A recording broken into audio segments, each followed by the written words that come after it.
ನಾನು ಮೊದಲು ಕೇಳೋದು ಸೌಜನ್ಯನಿಗೆ ಯಾವಾಗ ನ್ಯಾಯ ಕೊಡಿಸ್ತೀರಾ? ಈಗಾಗಲೇ ಹೈಕೋರ್ಟ್ನಿಂದ ಒಂದಿಷ್ಟು ಅಂತಂದ್ರೆ ಈ ಹೋರಾಟಗಳಿಗೆ ಹತ್ತಿಕ್ಕುವಂತ ಕೆಲಸಗಳಾಗ್ತಾ ಇತ್ತು.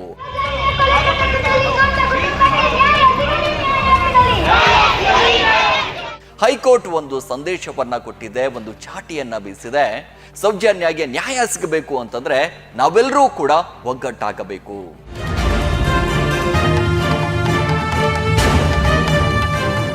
ಏನು ಹೋರಾಟವನ್ನ ಮಾಡ್ತಾ ಇದ್ರಲ್ಲ, ಅವರೆಲ್ಲರಿಗೂ ಕೂಡ ಮೊದಲ ಜಯ ಅಂತಾನೆ ಹೇಳ್ಬೋದು.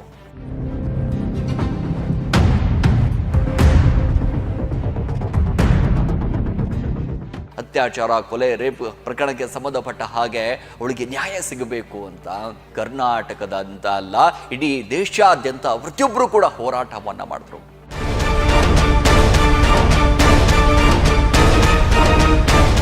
ನ್ಯಾಯಾಂಗ ವ್ಯವಸ್ಥೆಯ ಮೇಲೆ ಇದೀಗ ಒಂದಿಷ್ಟು ಗೌರವ ಹೆಚ್ಚಾಗ್ಬಿಟ್ಟಿದೆ.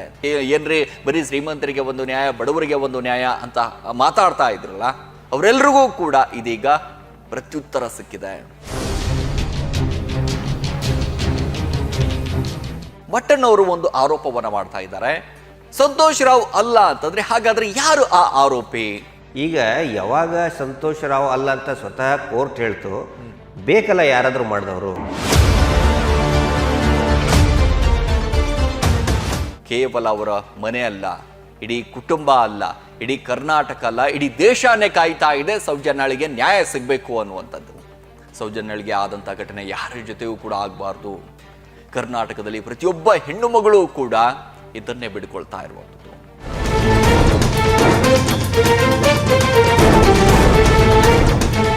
ಅದೆಷ್ಟೋ ಹೋರಾಟಗಾರರಲ್ಲಿ ಒಂದಿಷ್ಟು ಹುಮ್ಮಸ್ಸನ್ನ ಬಂದಿದೆ, ಮತ್ತೆ ಆ ಬಡಿದೆಬ್ಬಿಸ್ತಾ ಇದೆ ಆ ಒಂದು ಶಕ್ತಿ. ಸೌಜನ್ಯ ಅನ್ನೋದೇ ಒಂದು ಶಕ್ತಿ ರೀ. 12 ವರ್ಷ ಅಲ್ಲ, 20 ವರ್ಷ ಆದ್ರೂ ಕೂಡ ಸೌಜನ್ಯಳಿಗೆ ನ್ಯಾಯ ಸಿಕ್ಕೇ ಸಿಗುತ್ತೆ ಅನ್ನುವಂತ ವಿಶ್ವಾಸ ನ್ಯಾಯಾಲಯದ ಮೇಲೆ ಇದೆ.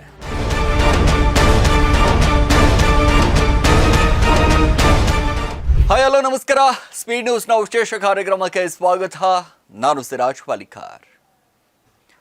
ಸೌಜನ್ಯ ಸೌಜನ್ಯ ಸೌಜನ್ಯ ಪ್ರಕರಣಕ್ಕೆ ಸಂಬಂಧಪಟ್ಟ ಹಾಗೆ ಒಂದು ಮಹತ್ತರವಾದಂತಹ ಬೆಳವಣಿಗೆ, ಅದು ಕೂಡ ಇದು ಮೊದಲ ಜಯ ಅಂತಾನೆ ಹೇಳ್ಬೋದು. ಈಗಾಗಲೇ ಹೈಕೋರ್ಟ್ನಿಂದ ಒಂದಿಷ್ಟು ಅಂತಂದ್ರೆ ಈ ಹೋರಾಟಗಳಿಗೆ ಹತ್ತಿಕ್ಕುವಂಥ ಕೆಲಸಗಳಾಗ್ತಾ ಇತ್ತು. ಅಂತಂದ್ರೆ ಎಲ್ಲಾದರೂ ಹೋರಾಟ ಮಾಡಿದ್ರೆ ಹೋರಾಟ ಮಾಡುವ ಹಾಗಿಲ್ಲ ಹೀಗಿಲ್ಲ ಅನ್ನುವಂಥ ಮಾತುಗಳನ್ನು ಕೇಳಿ ಬರ್ತಾ ಇತ್ತು. ಕಾನೂನು ಕೂಡ ಅದೇ ರೀತಿಯಾಗಿತ್ತು. ಆದರೆ ಇದೀಗ ಹೈಕೋರ್ಟ್ ಒಂದು ಸಂದೇಶವನ್ನ ಕೊಟ್ಟಿದೆ, ಒಂದು ಚಾಟಿಯನ್ನ ಬೀಸಿದೆ. ಶಾಂತಿಯುತವಾಗಿ ನೀವು ಹೋರಾಟವನ್ನ ಮಾಡಬಹುದು. ಸೌಜನ್ಯ ಪ್ರಕರಣಕ್ಕೆ ಸಂಬಂಧಪಟ್ಟ ಹಾಗೆ ನೀವು ಶಾಂತಿಯುತವಾಗಿ ಹೋರಾಟಗಳನ್ನ ಮಾಡಬಹುದು ಅನ್ನುವ ಮೂಲಕ ನ್ಯಾಯಾಂಗ ವ್ಯವಸ್ಥೆಯನ್ನ ಮತ್ತೆ ಎತ್ತಿ ಹಿಡಿದಿದೆ ಇಲ್ಲಿ. ಹೌದು, ಸೌಜನ್ಯ ಪರ ನಿಂತ ಅದೆಷ್ಟೋ ಹೋರಾಟಗಾರರು ನ್ಯಾಯಕ್ಕಾಗಿ ಹೋರಾಡ್ತಾ ಇದ್ರು. ಆ ಕುಟುಂಬ ಕಳೆದ 12-13 ವರ್ಷಗಳಿಂದ ನಿರಂತರವಾಗಿ ಹೋರಾಟವನ್ನು ಮಾಡ್ತಾ ಇದೆ. ನ್ಯಾಯ ಸಿಗಬೇಕು, ನನ್ನ ಮಗಳಿಗೆ ನ್ಯಾಯ ಸಿಗಬೇಕು ಅಂತ ಅವರ ತಾಯಿ, ಅವರ ಕುಟುಂಬ, ಇಡೀ ಕುಟುಂಬ ಎಲ್ಲರೂ ಕೂಡ ಸಾಕಷ್ಟು ಕಷ್ಟಗಳನ್ನು ಪಡ್ತಾ ಇದ್ದಾರೆ. ಇನ್ನು ಹೋರಾಟಕ್ಕೆ ಒಂದಿಷ್ಟು ನಮಗೆ ಬೆಂಬಲ ಸಿಗ್ತಾ ಇಲ್ಲ, ಹೋರಾಟಕ್ಕೆ ನಮಗೆ ಒಂದಿಷ್ಟು ಕಾನೂನು ಅಡೆತಡೆಗಳು ಉಂಟಾಗ್ತಾ ಇದೆ ಅಂತ ಅಂದಾಗ ಯಾವಾಗ ಮತ್ತೆ 12-13 ವರ್ಷಗಳ ನಂತರ ಈ ಕೇಸ್ ಬಗ್ಗೆ ಒಂದಿಷ್ಟು ಪುಷ್ಟಿ ಸಿಗುತ್ತೆ, ಒಂದಿಷ್ಟು ವೈರಲ್ ಆಗೋಕ್ಕೆ ಶುರುವಾಗುತ್ತೆ. ಸೌಜನ್ಯ ಕೇಸ್ ಹೀಗೆ ಮುಗಿದೋಗ್ಬಿಟ್ರೆ ನ್ಯಾಯಾಂಗ ವ್ಯವಸ್ಥೆ ಮೇಲೆ ಒಂದಿಷ್ಟು ಕಳಂಕ ಬಂದೋಗ್ಬಿಡುತ್ತೆ.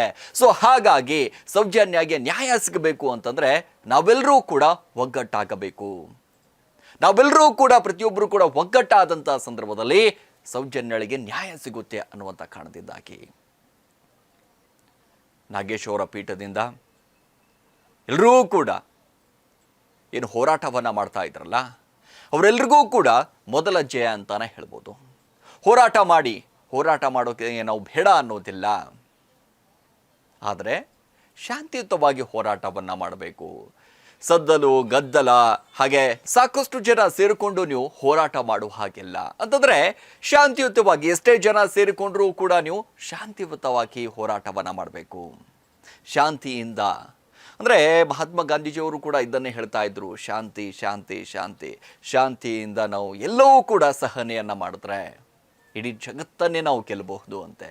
ಸೊ ಹಾಗಾಗಿ ಸೌಜನ್ಯಳಿಗೆ ಆದಂಥ ಅನ್ಯಾಯ, ಅವಳ ಮೇಲೆ ಆದಂಥ ಅತ್ಯಾಚಾರ, ಕೊಲೆ, ರೇಪ್ ಪ್ರಕರಣಕ್ಕೆ ಸಂಬಂಧಪಟ್ಟ ಹಾಗೆ ಅವಳಿಗೆ ನ್ಯಾಯ ಸಿಗಬೇಕು ಅಂತ ಎಲ್ಲರೂ ಕೂಡ ಕರ್ನಾಟಕದಂತ ಅಲ್ಲ ಇಡೀ ದೇಶಾದ್ಯಂತ ಪ್ರತಿಯೊಬ್ಬರು ಕೂಡ ಹೋರಾಟವನ್ನು ಮಾಡಿದ್ರು. 2012ರಲ್ಲಿ ನಡೆದಿರುವಂಥ ಘಟನೆ ಇದು. ಅವತ್ತು ನಡೆದಂಥ ಘಟನೆ ಇಂದಿಗೂ ಕೂಡ ನಡೀತಾನೆ ಬರ್ತಾ ಇದೆ. ರಿಟರ್ನ್ ಅರ್ಜಿ ಹಾಕ್ತಾರೆ, ಅದಾದ ನಂತರ ಮತ್ತೆ ಕೋರ್ಟ್ಗೆ ಹೋಗ್ತಾರೆ, ಕೋರ್ಟಿಂದ ಮತ್ತೆ ವಾಪಸ್ ಆಗುತ್ತೆ, ಮತ್ತೆ ಇದೆಲ್ಲವೂ ಕೂಡ ಆದ ನಂತರ ಇದೀಗ ಹೌದು ಎಲ್ಲೂ ಕೂಡ ಹೋರಾಟಗಳನ್ನು ಮಾಡುವ ಹಾಗಿಲ್ಲ, ಹೆಸರುಗಳನ್ನು ಪ್ರಸ್ತಾಪ ಮಾಡುವ ಹಾಗಿಲ್ಲ, ಇನ್ನು ನೀವೇ ಎಲ್ಲಿ ಬೇಕಾದಲ್ಲಿ ನೀವು ಈ ಪ್ರತಿಭಟನೆಗಳು ಮಾಡುವ ಹಾಗಿಲ್ಲ ಅನ್ನುವಂಥ ಲೆಕ್ಕಾಚಾರದಲ್ಲಿ ಇದ್ವಿ ನಾವು. ಸೌಜನ್ಯಳಿಗೆ ನ್ಯಾಯ ಸಿಗಬೇಕು ಅನ್ನುವಂಥ ಕಾರಣದಿಂದಾಗಿ ಕರ್ನಾಟಕದಾದ್ಯಂತ ಎಲ್ಲರೂ ಕೂಡ ಕನ್ನಡಿಗರು ಸಿಡಿದಿದ್ರು. ಆದರೆ ಇತ್ತೀಚಿನ ದಿನಗಳಲ್ಲಿ ಸೋಷಿಯಲ್ ಮೀಡಿಯಾದಲ್ಲಿ ಯಾವಾಗ ವಿಡಿಯೋಗಳು ವೈರಲ್ ಆಗುತ್ತೆ, ಸೌಜನ್ಯ ಪರ ಧ್ವನಿ ಎತ್ತಕ್ಕೆ ಶುರು ಮಾಡ್ತಾರೆ, ಆಗ ಹೈಕೋರ್ಟ್ ಕೂಡ ಹೇಳುತ್ತೆ, ಹೌದು ನೀವು ಕೂಡ ಪ್ರತಿಭಟನೆ ಮಾಡಬೇಕು, ಪ್ರತಿಭಟನೆ ಮಾಡೋದಕ್ಕೆ ಅವಕಾಶವನ್ನು ಇಲ್ಲಿ ಕಲ್ಪಿಸಿಕೊಡುತ್ತೆ. ನ್ಯಾಯಾಂಗ ವ್ಯವಸ್ಥೆಯ ಮೇಲೆ ಇದೀಗ ಒಂದಿಷ್ಟು ಗೌರವ ಹೆಚ್ಚಾಗ್ಬಿಟ್ಟಿದೆ. ನ್ಯಾಯ ದೇವತೆ ಇನ್ನೂ ಕೂಡ ಇದ್ದಾಳೆ ಅಪ್ಪ. ಕೇವಲ ನಾವು ಸಾಕಷ್ಟು ಜನ ಮಾತಾಡ್ತಿರ್ತಾರೆ, ಏನ್ರಿ ಬರೀ ಶ್ರೀಮಂತರಿಗೆ ಒಂದು ನ್ಯಾಯ, ಬಡವರಿಗೆ ಒಂದು ನ್ಯಾಯ ಅಂತ ಮಾತಾಡ್ತಾ ಇದ್ರಲ್ಲ, ಅವರೆಲ್ರಿಗೂ ಕೂಡ ಇದೀಗ ಪ್ರತ್ಯುತ್ತರ ಸಿಕ್ಕಿದೆ. ಇಲ್ಲ, ಬಡವರಿಗೂ ಕೂಡ ನ್ಯಾಯಾಂಗ ವ್ಯವಸ್ಥೆ ಎಲ್ರಿಗೂ ಕೂಡ ಸಮಾನವಾಗಿದೆ, ಸಮತೋಲನದಲ್ಲಿ ಎಲ್ರಿಗೂ ಕೂಡ ನೋಡ್ತಾ ಇದೆ. ಶ್ರೀಮಂತರಿಗೂ ಕೂಡ ಸಮಾನ ಪಾಲು, ಬಡವರಿಗೂ ಕೂಡ ಸಮಾನ ಪಾಲು, ಮಧ್ಯಮ ವರ್ಗದವರಿಗೂ ಕೂಡ ಸಮಾನ ಪಾಲು ಅನ್ನೋ ಹಾಗೆ ನ್ಯಾಯಾಂಗ ವ್ಯವಸ್ಥೆ ಇದೆ. ನ್ಯಾಯಾಂಗದ ಮೇಲೆ ಎಲ್ರಿಗೂ ಕೂಡ ಇದೀಗ ಹೆಮ್ಮೆ ಆಗಿಬಿಟ್ಟಿದೆ. ಈಗೇನು ಹೋರಾಟವನ್ನು ಮಾಡ್ತಾ ಇದ್ದಾರಲ್ಲ, ಗಿರೀಶ್ ಮಠಣ್ಣವರಾಗಿರ್ಬೋದು, ತಿಮ್ಮಿರೆಡ್ಡಿ ಅವರಾಗಿರ್ಬೋದು, ಸಾಕಷ್ಟು ಜನ ಸೌಜನ್ಯ ಪರ ಸಾಕಷ್ಟು ಜನ ಹೋರಾಟಗಳನ್ನು ಮಾಡ್ತಾ ಇದ್ದಾರಲ್ಲ, ಅವರೆಲ್ಲರಿಗೂ ಕೂಡ ಇದೀಗ ಮೊದಲ ಜಯ ಸಿಕ್ಕಂಗಾಗ್ಬಿಟ್ಟಿದೆ. ಸಾಕಷ್ಟು ಮಾಧ್ಯಮಗಳು ಕೂಡ ಆಗಿರ್ಬೋದು, ಯೂಟ್ಯೂಬ್ಗಳಿಗಾಗಿರ್ಬೋದು, ಸಾಕಷ್ಟು ಜನ ಸೌಜನ್ಯ ಪರ ಕನ್ನಡಿಗರೂ ಕೂಡ, ಕನ್ನಡಿಗರ ಸಂಘಟನೆಗಳು ಕೂಡ ಇದೀಗ ಧ್ವನಿ ಎತ್ತಿದೆ. ಹೆಂಗಾದ್ರೂ ಮಾಡಿ ಸೌಜನ್ಯಗೆ ನ್ಯಾಯ ಸಿಗಲೇಬೇಕು, ಯಾರು ಆ ಆರೋಪಿಗಳಿಗೆ ಶಿಕ್ಷೆ ಆಗಲೇಬೇಕು ಅನ್ನುವಂಥ ಲೆಕ್ಕಾಚಾರ. ಸಂತೋಷ್ ರಾವ್ ಅವರು ಯಾವಾಗ ಖುಲಾಸೆ ಆಯಿತು, ಖುಲಾಸೆ ಆದ ನಂತರ ಮಟ್ಟಣ್ಣವರು ಒಂದು ಆರೋಪವನ್ನು ಮಾಡ್ತಾ ಇದ್ದಾರೆ. ಸಂತೋಷ್ ರಾವ್ ಅಲ್ಲ ಅಂತಂದ್ರೆ ಹಾಗಾದ್ರೆ ಯಾರು ಆ ಆರೋಪಿ? ಯಾರಾದರೂ ಇರಲೇಬೇಕಲ್ಲ ಆ ಆರೋಪಿ. ಆ ಆರೋಪಿಯನ್ನ ಹಿಡಿಯೋದಕ್ಕೆ ಯಾಕೆ ಈ ರೀತಿ ಹಿಂದೆ ಮುಂದೆ ಯೋಚನೆ ಮಾಡ್ತಾ ಇದ್ದಾರೆ? ಕಾನೂನು ವ್ಯವಸ್ಥೆ ಇದೆ, ಕಾನೂನು ಕೂಡ ಅದನ್ನೇ ಹೇಳ್ತಾ ಇರುವಂಥದ್ದು. ಕಾನೂನು ಕೂಡ ಸಂಪೂರ್ಣವಾಗಿ ಪ್ರಯತ್ನವನ್ನು ಪಡ್ತಾ ಇದೆ. ಪೊಲೀಸ್ ಅಧಿಕಾರಿಗಳು ಕೂಡ ಪ್ರಯತ್ನವನ್ನು ಮಾಡ್ತಾ ಇದ್ದಾರೆ. ಸೌಜನ್ಯಗೆ ನ್ಯಾಯ ಸಿಗಬೇಕು ಅಂತ ಕೇವಲ ಅವರ ಮನೆ ಅಲ್ಲ, ಇಡೀ ಕುಟುಂಬ ಅಲ್ಲ, ಇಡೀ ಕರ್ನಾಟಕ ಅಲ್ಲ, ಇಡೀ ದೇಶನೇ ಕಾಯ್ತಾ ಇದೆ ಸೌಜನ್ಯಳಿಗೆ ನ್ಯಾಯ ಸಿಗಬೇಕು ಅನ್ನುವಂಥದ್ದು. ಸಾಕಷ್ಟು ಜನ, ಪ್ರತಿಯೊಬ್ಬ ಮಹಿಳೆಯರಿಗೆ ನಾವು ಕೇಳಿದಂಥ ಸಂದರ್ಭದಲ್ಲಿ ಸೌಜನ್ಯಳಿಗೆ ಆದಂಥ ಅನ್ಯಾಯ ಯಾರ ಜೊತೆಯೂ ಕೂಡ ಆಗಬಾರ್ದು. ಸೌಜನ್ಯಳಿಗೆ 12 ವರ್ಷಗಳ ನಂತರ ಆದರೂ ಕೂಡ, ಲೇಟ್ ಆದರೂ ಸಿಕ್ಕರೂ ಕೂಡ ನ್ಯಾಯ ಬಹಳ ಆ ಆರೋಪಿಗಳಿಗೆ ಹಿಂಗಂತಂದರೆ ನರಕ ತೋರಿಸ್ಬಿಡಬೇಕು ಅನ್ನುವಂಥ ಲೆಕ್ಕಾಚಾರದಲ್ಲಿ ಜನ ಮಾತಾಡ್ತಾ ಇದ್ದಾರೆ. ಹೌದು, ಯಾರೇ ಆಗಲ್ರಿ ಆ ಆರೋಪಿಗಳು. ಸೌಜನ್ಯ ಈ ರೀತಿ ನೋಡಿ, ಅದೇ ನೋವಿನಲ್ಲಿ ಅವರ ತಂದೆ ಸಾವನ್ನಪ್ತಾರೆ. ಕೊರಗಿ ಅದೇನೇನೋ ಕನಸ್ಕೊಂಡಿದ್ಳು, ಏನೋ ಕತೆನೋ.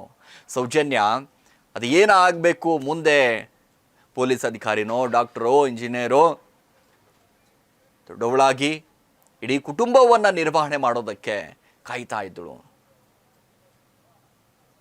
ಯಾರು ಆ ರಾಕ್ಷಸರು? ಹಾಗಾದರೆ ಆ ರಾಕ್ಷಸರನ್ನು ಹಿಡಿಯೋದಕ್ಕೆ ಇಷ್ಟೊಂದು ತಡ ಯಾಕಾಗ್ತಾ ಇದೆ ಅನ್ನುವಂಥ ಪ್ರಶ್ನೆಗಳು ಕೂಡ ಸಹಜವಾಗಿ ಎಲ್ರಿಗೂ ಕೂಡ ಮೂಡ್ತಾ ಇದೆ. ದೇವರಲ್ಲೂ ಕೂಡ ಎಲ್ಲರೂ ಕೂಡ ಬೇಡ್ಕೊಳ್ತಾ ಇದ್ದಾರೆ, ಸೌಜನ್ಯಳಿಗೆ ನ್ಯಾಯ ಸಿಗಬೇಕು ತಂದೆ, ಸೌಜನ್ಯಳಿಗೆ ಆದಂಥ ಘಟನೆ ಯಾರ ಜೊತೆಯೂ ಕೂಡ ಆಗಬಾರ್ದು. ಕರ್ನಾಟಕದಲ್ಲಿ ಪ್ರತಿಯೊಬ್ಬ ಹೆಣ್ಣು ಮಗಳು ಕೂಡ ಇದನ್ನೇ ಬೇಡ್ಕೊಳ್ತಾ ಇರುವಂಥದ್ದು. ಅಂತಂದರೆ ಸೌಜನ್ಯ ಸ್ಟೋರಿ ನೋಡಿದಂಥ ಸಂದರ್ಭದಲ್ಲಿ, ಸೌಜನ್ಯಗಳಿಗೆ ಆದಂಥ ಒಂದಿಷ್ಟು ಘಟನೆಗಳನ್ನು ನಾವು ನೋಡಿದಂಥ ಸಂದರ್ಭದಲ್ಲಿ ಎಂಥ ಮನಸ್ಥಿತಿ ಇತ್ತು ರೀ ಅವ್ರದ್ದು, ಎಂಥ ಮನಸ್ಥಿತಿ ಅವ್ರದ್ದು. ಎಷ್ಟು ಹೀನಾಯವಾಗಿ ಎಷ್ಟು ಕೀಳುಮಟ್ಟದಲ್ಲಿ ಇಳಿದು ಹೋಗ್ಬಿಟ್ಟಿದ್ರು ಅಂತೀನಿ ನಾನು. ಅವರು ಅಂಥವ್ರನ್ನ ಕಾನೂನು ಯಾವುದೇ ಕಾರಣಕ್ಕೂ ಬಿಡಬಾರ್ದು. ಎಲ್ಲೇ ಅಡಗಿಲ್ರಿ ಅವರು, ಎಂಥ ಪಾತಾಳದಲ್ಲಿ ಹೋಗಿ ಅಡಗಿ ಕೂತ್ಕೊಳ್ಳಿ, ಅವರನ್ನು ಬಿಡಬಾರ್ದು. ಸೊ ಹಾಗಾಗಿ ಇದೀಗ ಮೊದಲನೇ ಜಯ ಸಿಕ್ಕಿರುವಂಥದ್ದು. ಹೈಕೋರ್ಟ್ನಿಂದ ಪ್ರತಿಭಟನೆ ಮಾಡೋದಕ್ಕೆ ಅವಕಾಶ ಸಿಕ್ಕಿದೆ. ಅದು ಕೂಡ ಶಾಂತಿಯುತವಾಗಿ ಹೋರಾಟವನ್ನು ಮಾಡೋದಕ್ಕೆ ಅವಕಾಶ ಸಿಕ್ಕಿರುವಂಥದ್ದು. ಈ ಅವಕಾಶ ಸಿಕ್ಕಿದ್ರಿಂದಾಗಿ ಅದೆಷ್ಟೋ ಹೋರಾಟಗಾರರಲ್ಲಿ ಒಂದಿಷ್ಟು ಹುಮ್ಮಸ್ಸನ್ನು ಬಂದಿದೆ. ಮತ್ತೆ ಆ ಬಡಿದೆಬ್ಬಿಸ್ತಾ ಇದೆ ಆ ಒಂದು ಶಕ್ತಿ. ಸೌಜನ್ಯ ಅನ್ನೋದೇ ಒಂದು ಶಕ್ತಿ ರೀ. ಆ ಶಕ್ತಿ ಮತ್ತೆ ಬಡಿದೆಬ್ಬಿಸ್ತಾ ಇದೆ. ಎಲ್ಲರನ್ನ ಕೂಡ ಬಡಿದೆಬ್ಬಿಸುವಂಥ ಕೆಲಸಗಳಾಗ್ತಾ ಇದ್ದಾವೆ.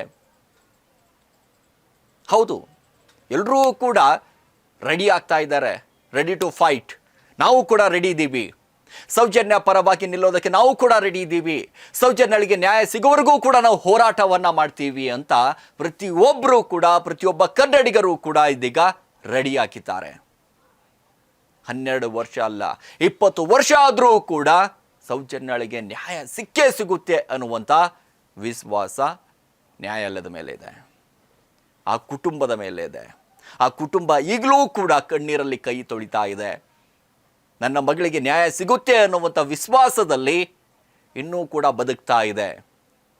ಅವರ ತಾಯಿ ಪ್ರತಿ ಕ್ಷಣಕ್ಕೂ ಕೂಡ ನ್ಯಾಯಕ್ಕಾಗಿ ಕಾಯ್ತಾ ಇದ್ದಾರೆ. ಮಗಳ ನ್ಯಾಯಕ್ಕಾಗಿ ಸಾಕಷ್ಟು ಜನ ದುಡಿತಾ ಇದ್ದಾರೆ. ಹೌದು, ನ್ಯಾಯ ಸಿಗಲೇಬೇಕು ಅಂತ ಪ್ರತಿ ಕ್ಷಣಕ್ಕೂ ಕೂಡ ನ್ಯಾಯಾಲಯದ ಮುಖವನ್ನು ನೋಡ್ತಾ ಇದ್ದಾರೆ. ಆ ಆರೋಪಿಗಳನ್ನು ಸದೆ ಬಡೆದು ಆ ಆರೋಪಿಗಳಿಗೆ ಶಿಕ್ಷೆ ಆಗುವವರೆಗೂ ಕೂಡ ನಾವು ನೆಮ್ಮದಿಯಿಂದ ಇರೋದಿಲ್ಲ ಅಂತ ಅದೆಷ್ಟೋ ಹೋರಾಟಗಾರರು ಪಣವನ್ನು ತೊಟ್ಟಿದ್ದಾರೆ. ಸೊ ಹಾಗಾಗಿ ಮೊದಲನೇ ಜಯ ಸಿಕ್ಕಿರುವಂಥದ್ದು ಒಂದಿಷ್ಟು ಖುಷಿ ವಿಚಾರನೇ. ಸೊ ಹಾಗಾಗಿ ಇನ್ನೇನು ಕೆಲವೇ ದಿನಗಳಲ್ಲಿ ಸೌಜನ್ಯಳಿಗೆ ನ್ಯಾಯ ಸಿಕ್ಕೇ ಸಿಗುತ್ತೆ ಅನ್ನುವಂಥ ಭರವಸೆ ಇದೆ. ಎಸ್, ಇದಾಗಿತ್ತು ಇವತ್ತಿನ ವಿಶೇಷ. ನಿರಂತರ ಸುದ್ದಿಗೆ ನೋಡ್ತಾರೆ SP ನ್ಯೂಸ್ ಕನ್ನಡ. ಸುದ್ದಿ ನಿಮ್ಮದು, ವೇಗ ನಮ್ಮದು. ಹೆಚ್ಚಿನ ಸುದ್ದಿಗಳಿಗಾಗಿ ನಮ್ಮ ಚಾನೆಲ್ನ ಸಬ್ಸ್ಕ್ರೈಬ್ ಮಾಡಿ.